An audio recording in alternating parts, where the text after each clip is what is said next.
There's a group of videos on this channel called Flute Connoisseur. What's interesting about this is that these flutes are for sale, so unlike another series I have on my channel called Shakuhachi Masterpiece, Masterpiece flutes are actually pre-owned. They're owned by me, they're owned by somebody else. And friends, people who have had them for many years have grown attached to them and learned how to play them, because every instrument needs to be played with a certain understanding of the qualities of that bamboo. Every bamboo piece is different. I've got some flutes here with some very good names on them. In fact, the very first one is a flute stamped by Aoki Reibo. And what's notable about him, in my personal life, he's my favorite player. He'd been recording in the second half of the 20th century, and his stuff is very soulful. You'll have to listen to Aoki Reibo. So this is one of the flutes that he has approved. He's put 3 stamps on it, 3 HANKOs. One here, and one here. They say that many people made flutes for him, and he reviewed them and stamped them if they were good enough. And his best flutes, he gave 3 stamps. So this is a unusual, rare, and pricey flute. So I'm going to play it here in the best fidelity I can manage for you.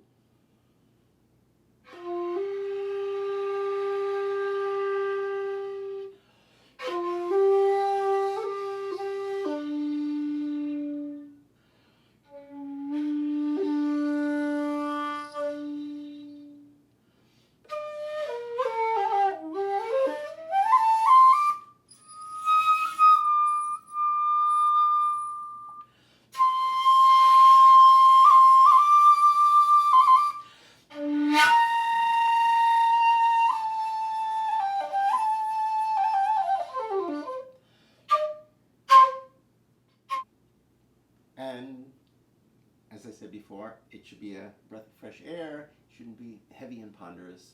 So you listen to flutes, you listen to them and you hear all the verbs and echoes and tunnels and caves.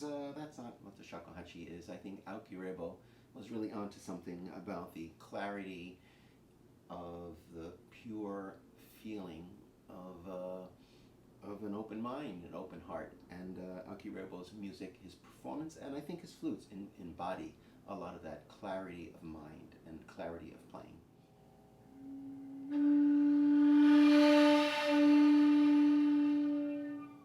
And so this is the Aoki Reibo. It's a 1.8 flute. It has no cracks in it. It's a KINKO flute. You can see by the mouthpiece here, the utaguchi. It's this diamond shape. And the other style is Tozan, which is a moon, a crescent moon shape. That utaguchi makes no difference in the playing of it. But it tells you something about the tradition of the person who made it. It's a classic 7-node flute, 1, 2, 3, 4, 5, 6, 7. It has a light color and it's very old. Some flutes don't really darken with age. Others get very, very dark. So this is an Aoki Reibo that's really very charming, and I would personally be very happy with this flute. But of course I have enough flutes. On to the next one. Now here's a flute that I find very close to my flute in the idea for the tone. It's built around 1920, and I know that because my flute was built around 1920, and there seemed to be bamboo available at that time that gave you a full, warm tone, but it could be penetrating at the same time, and that provides a lot of flexibility for the musicians. Now, as also you can see, it's got a shaved root, and that was popular at that time. That has come and gone through histories. Meiji era, that was popular. It's come, it's gone. This has a nice joint here. It's bark, but it's got urushi clear dark varnish over it. It's got a nice butterfly silver on the back, which is a way to stop the flute from cracking, but it also is very pretty to look at. There's HANKO here. HANKO is the name of the maker, only I don't know who the maker is. I can't read this, and my teacher and other people have tried to read this, so if you know what this is, let me know. So I'm going to play this flute for you. This is a 100-year-old flute. This is a very high quality flute. In fact, I think it's the best of this group I'm showing you today.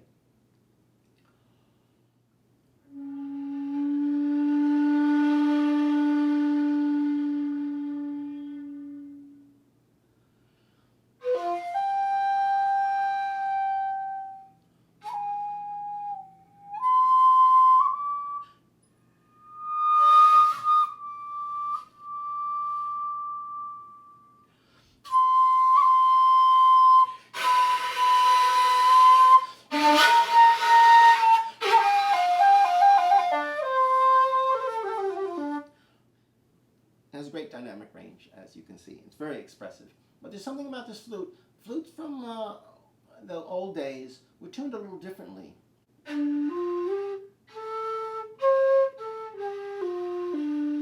So when you play this flute, it's important to lower your head just for that note, which can be tricky in quick passages. Nevertheless, there are musical reasons and technical reasons why they were done that way. So it's another way to date a flute in a way. So this is a lovely flute. It has a kind of a golden color that appeals to me personally, and it does have a little crack. Now if you paid the big bucks for a flute like this, which is in the thousands, you'd probably want to get it bound right away, but to me it looks like this was sealed with glue maybe decades ago. So it's really in good shape. It looks like a very stable flute. The weight is just about perfect. In fact, this kind of bamboo, it's Madake bamboo, it comes from the mountains, but you know, bamboo comes and goes, and it's generally very hard to find good bamboo now. In fact, that's part of the appeal of older flutes. So what you have is sort of a heavy, it looks heavy, but it's not. It's not quite as dense, but it's big, and somehow that gives you a certain resonance that's very appealing. So this is the unsigned, or unknown, it's signed but unknown maker. 100-year-old flute. Now here's a flute made by ZENMURA.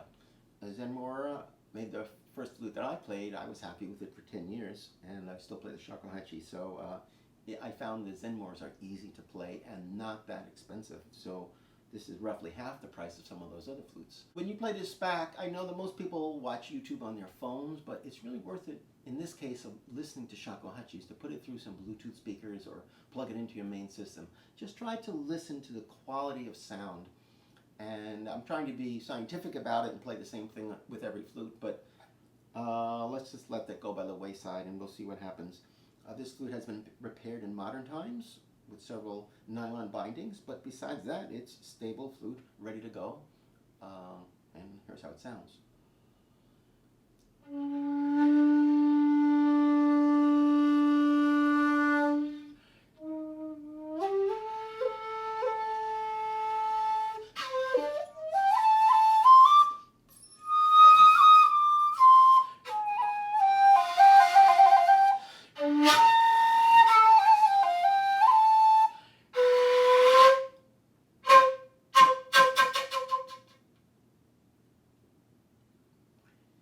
It's a great flute. So ZENMURA pretty much had the same price for all his flutes.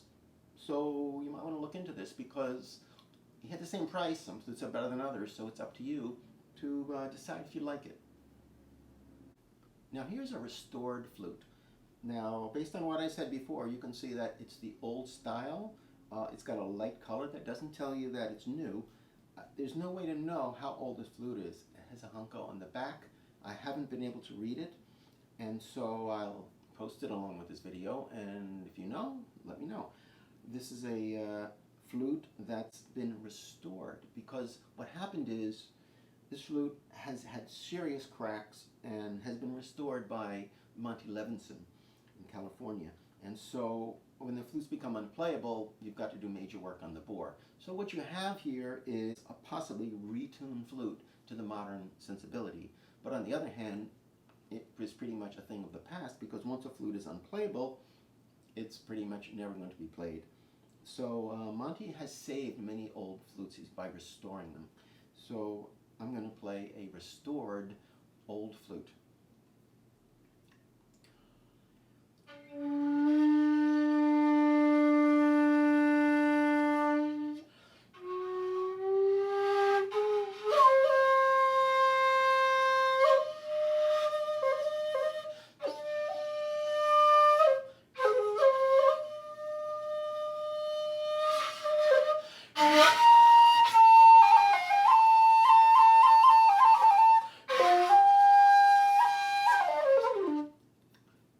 So it's a great flute. It's modern, but it's old at the same time. Now I'm going to bring you a little more up to date. So Monty makes cast bore flutes, and I'm going to show you what one of those looks like. So here's a Monty Levinson cast bore flute. It has lots of bindings, 1, 2, 3, 4, 5, 6, 7, 8, 9, 10, 11. So there are no cracks in it. These are preventative bindings. Somehow these flutes can be prone to cracking, so you want to make sure that they're fully bound up. Now you can buy a new Monty Levinson flute on his website, and that's shakuhachi.com. I don't make any money off plugging him because that's just the way it is right now, and I've had some good flutes by him. So if you listen to my series, I have a 1.6 Monty Levinson cast bore flute, and this sounds nothing like it. But there's something about cast bore which is interesting. This cast bore is going to sound almost exactly the same as all the other cast bore 1/8 flutes, because the inside is the same and the outside is a simple piece of bamboo. When you buy a blank, you can buy from dealers in Japan shakuhachis that haven't been made yet. They have the root, they have the approximate length, but basically as the maker, what you do is you buy a blank, you decide where the holes go, how you want to trim it, how you want to work on the inside. So that costs some money right there. That raises the price of a shakuhachi. But you can get a lot of the acoustic qualities of a shakuhachi with much simpler bamboo. See, now this does not have a root, so one tree could easily do a few shakuhachis, and it's pretty easy to find a flute tree if you're not looking for a root. That cuts the cost as well. So this is a good beginner flute. And this one is used, so you can get it for a little cheaper. It's got his HANKO on the back. This is a Monty Levinson cast bore flute.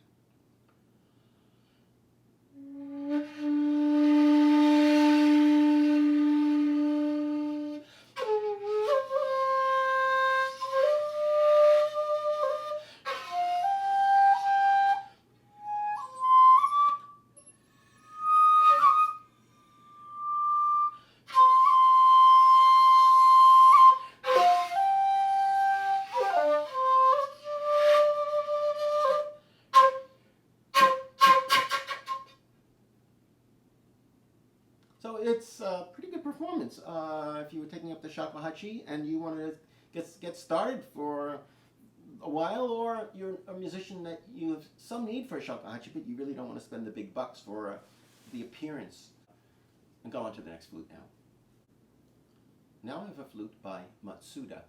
Now if you look at some of the other videos on this channel that are called Shakuhachi Connoisseur, you can see where I review 2 or 3 MATSUDA flutes that are longer, heavier. This also has a very dense wood. He seems to like that kind of wood. This is much prettier because it has no cracks. It has all 7 nodes in place. It's a nice color. Has a metal joint, rattan, that's very solid. There's beautiful utaguchi. It's very finely made. And it's not such a popular size because the standard repertoire calls for 1/8 flutes. And if you were doing, say Zen meditation that required you to have a little bit of a lighter sound, or you wanted to give it a little bit of lighter sound, then you'd use this flute. For example, the crane, the nesting of the cranes, there's other crane songs. And it's said that in old days it was more proper to use a 1.7, a slightly brighter sound for these crane hankyoku, or crane meditation pieces. And those are also virtuoso pieces. A shorter flute gives you more ability to move around because your fingers are closer together, and it has a bright, clear, wonderful sound.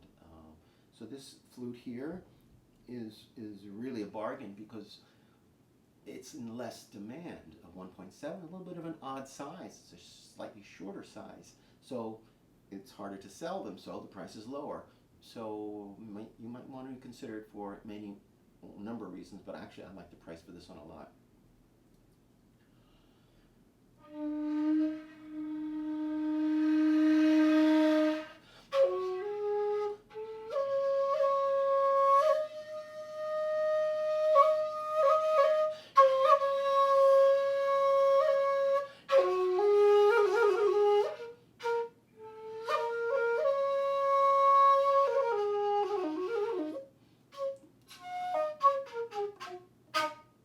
It's very sweet.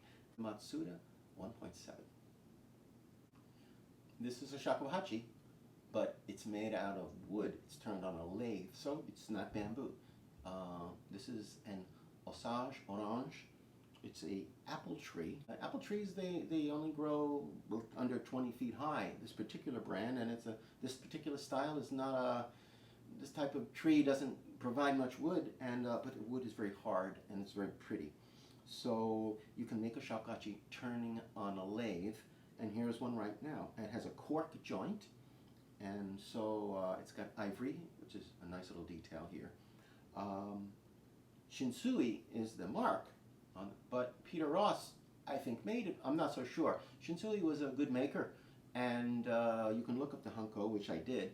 In fact, all of these flutes, I tried to verify with as many sources as possible to make sure that I've got their identity straight. And there is a problem that a famous maker, there'll be some extra cost involved, and it may not necessarily relate to the best sound, but it may be. So you have to trust your ears when it comes to this kind of thing. So I'm going to play this flute. It's a 1.6. Now the 1.6 is used in folk music. A good instrument to have for that. The holes are fairly large, and it's really nicely made. So I'll play a little bit. And it might be interesting for you to compare this to the Monty Levinson cast bore 1.6 flute that I actually have on another one of these videos. It's called Shakuhachi Masterpiece.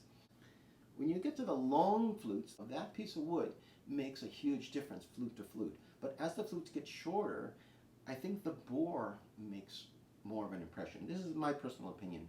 So it may not be so apparent that it's a wood flute if you had heard it, say, in a piece. Here's how it sounds.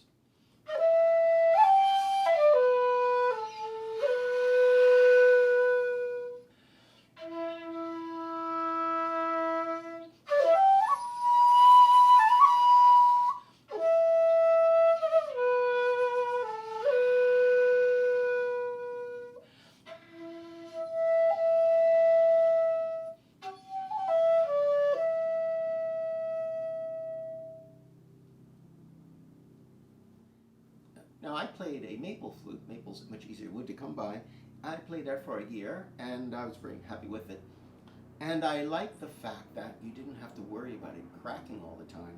So you may find you have different flutes that you want to take one on vacation, or you want to take one to the outdoors, where it could be a dry place. Maybe you live in a dry place. So there are also people who are craftsmen who really appreciate something unique and something handmade in a traditional sense, in a modern way. So I believe Peter Ross made this, but I'll try to investigate that for you. So here we go, a 1/6 flute. So thanks for listening. I'm going to show you more flutes as they become available, and enter any comments below, and I'll try to get back to you. Thanks a lot.